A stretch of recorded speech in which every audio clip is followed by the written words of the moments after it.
Hey wildlings, first things first, if you are confused by the background, then if you go watch my last video, then you will know why the background has changed. So once again, I have literally just come in from being on the moorland and out in the woodlands all day, so that's this. By the way, if you're wondering what tea I'm drinking, for any of the tea enthusiasts out there, it is Yogi tea, which is literally one of my favorite brands, and what I love is that usually there's a little message that comes on the tea bag. My tea bag broke, so I had to put it in a filter instead, but I'm drinking the Women's Balance one with raspberry leaves, lemon verbena and lavender flowers, and it is delightful. I just wanted to jump on here because I have had the most magical, beautiful, earthy day in such a long time, and I just wanted to come on here and share with you guys some of that energy because it has been so healing for me today, and I've just felt the song of the land so deeply. It's just reverberated across the landscape that I've been walking through, both down in the woodland valley near the riverbank and then up on the moorland where I just spent the afternoon. And I just wanted to come on here and just have a little hedge witch chats and just give you guys the gift of some of that energy and that magic, because I know that the connections that I have felt to the landscape today have just been so beautifully profound, and just reminds me that simply just going out in nature and spending time with her is such an important medicine that we need to spend time reconnecting to. Actually going out into the landscape herself and exploring her and connecting with her creatures and the landscape in your local area is so important, and it can be so healing. So if you're feeling down or stressed, or like you're just ungrounded because you have so many things going on in your mind that you're having to keep track of, I highly recommend going out in nature in a green space if you can access it, and just be with the trees and be with the birds and be with the clouds and the sun or the rain or the wind. Don't be afraid of being out in the weather, because it is something that is so nourishing for the spirit. We are still animals at the end of the day. We are still creatures of the earth, as much as we want to make our lives as fancy and as opulent and glamorous as we'd like them to be. We're still creatures of the earth, and it's important for us to spend time in that element and to not be afraid of immersing ourselves in her more deeply. My day started out so beautifully. I went and explored some of the woodland around here. So as I said, if you watch my last video, you'll understand the whole new dynamic of where I am right now. And I thought that I would go out today because finally there was a little bit of sunshine that was creeping through. It's still been in and out rain all day, but I thought that it was a perfect opportunity with the fragments of sun that were coming through to go down into the valley and explore the woodland there. And I was so blown away by it. It is so beautiful. There's this gorgeous river that's just trickling through the valley. There's ancient woodland there, marsh lichen, and then I saw 2 deer past the path that I was walking on, and we both just, or all 3 of us, just stood there for a few moments and just shared in each other's energy. And that was a gorgeous experience, especially because of the things that I was thinking about and ruminating over as I was having my walk. And then when those 2 deer appeared, it was really magical.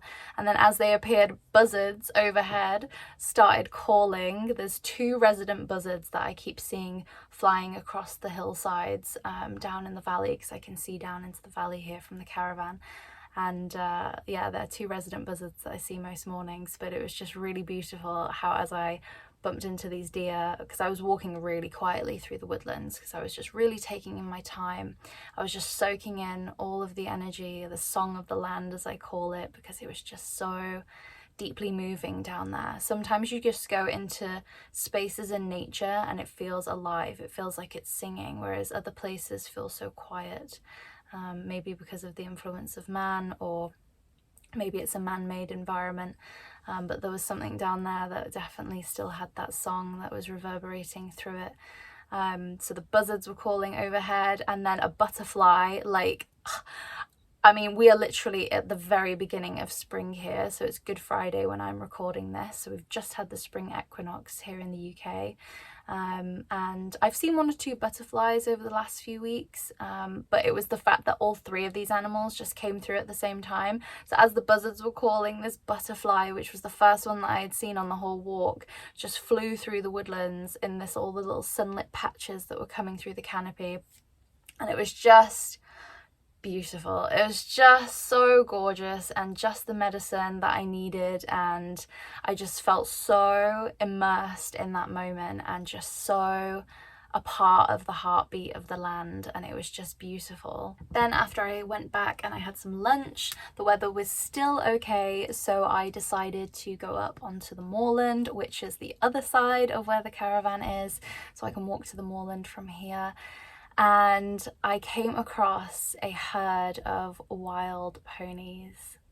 And when I say wild ponies, that's kind of a different thing here in the UK. So we have ponies that can graze on common land.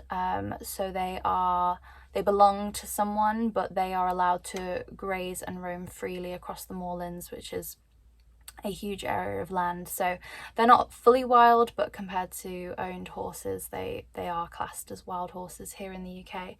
And I came across a herd of them just sunbathing around the gorse and the hawthorns, and I just went up to them really slowly and I just sat down with them, asking first energetically if it was all right if I could come and sit in their space, as well as the hawthorn tree, because we know that hawthorns sometimes aren't the most welcoming of trees.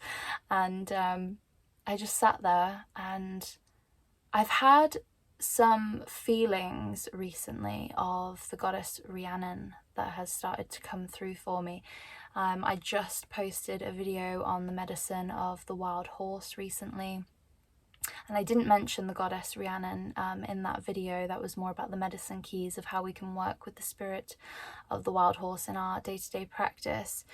But I've been getting these feelings of the goddess Rhiannon, and obviously the goddess Rhiannon is a goddess of the wild horse, and I've never worked with her before. So this is a new energy that's coming in for me that I am really excited to explore with. But from my understanding, Rhiannon is a Welsh deity that represents not only wild freedom and death and rebirth and all of these cycles of life and wild feral natures, but she is an expression of the landscape herself here in Britain. Stories of sovereignty and kingship, where in the Arthurian mythos and the mythos of Britain, kings were wedded to the land. It was the goddess of the land, that gave the kingship to the king, gave the right to rule the land of Britain. So that's seen in the Lady of the Lake. Vivian is another name for her, sorry, Nimue. And yeah, so that brings me to this card actually that I wanted to read for you guys. So this is from the Goddess Knowledge cards, which I picked up in Glastonbury years ago now. I actually thought that I'd lost them, and then I found them the other day, buried in the back of the caravan cupboard. Before I went out for my walk on the moors this afternoon, I was really drawn to this card here. And this is the card of Rhiannon. So before I even went out on my walk, and I had no idea that there was going to be the horses up there, I was already feeling the song of Rhiannon, if you will, the song of the landscape, obviously earlier when I was down in the woodlands, and then I was thinking of her. I had the Rhiannon song by Stevie Nicks come into my head as well before I went out on the walk. Sorry, the camera and the light has shifted a little bit. My phone ran out of storage because I don't have internet to constantly upload and update my iCloud, so I've just had to delete some things, and then here we are again. But yeah, the goddess Rhiannon has slowly been making her way, or making herself known, getting my attention. So I'm excited to explore that and report back to you guys on where that leads, but I wanted to just read the back of this card because I thought it just gave a nice little introductory to who she is and what she works with energetically. Rhiannon is the great goddess as worshipped by the Welsh. She is an embodiment of life, death and rebirth, for in her realm there is no death without regeneration. Her name derives from Rhigantona, I think that's how you say it, which means great queen. A shapeshifter, she can assume any form she wants, and she often appears as a white horse. She is a muse goddess and is accompanied by 3 sweetly singing birds. Hopefully you can hear the birds outside. Who can revive the dead or put the living to sleep. The source of the king's power derived from Rhiannon the queen, and a candidate for kinghood met Rhiannon dressed as a stag, a regal figure symbolic of rejuvenation, beauty, strength, and instinctual masculine energy. In an alternative myth, she appears as Nimue or Vivian, the Lady of the Lake. Rhiannon is a beautiful queen of the night, a reminder of the close balance between death and rebirth. She demands that we honour our instinctual and animal selves as a source of creativity, abundance and order. So I thought that was a really beautiful, interesting take on her. So yes, after the magic and the feelings that I've been getting today from the landscape, I'm really intrigued in exploring working with the goddess Rhiannon, because from what I can gather, she is an expression of the land of Britain herself. I really recommend going and watching the wild horse video, the medicine of the wild horse spirit that I put up recently, because then if I do any future videos on working with Rhiannon and the wild horse, which I still feel the horse really closely is walking with me right now. I know that there's another animal spirit that's come forward for me to talk about here on the channel for the next Hedge Witch Diaries, but I still feel like the horse is very, very closely with me right now with this journey that I'm on currently.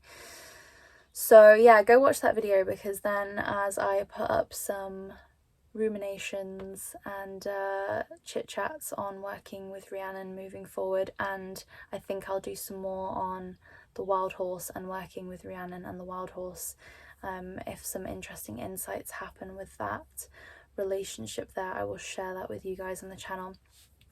But I just wanted to share some of my magic that I've felt today, and hopefully you can feel a little bit of it through the screen wherever you are and whatever kind of day you're having. I'm sending you so much love and so much light, and go out in nature, go out in the land, go out in the landscape. Even if you don't have much nature around you, nature is there somewhere to be found, and she is so healing and so wise. I'll see you in my next video, wildlings.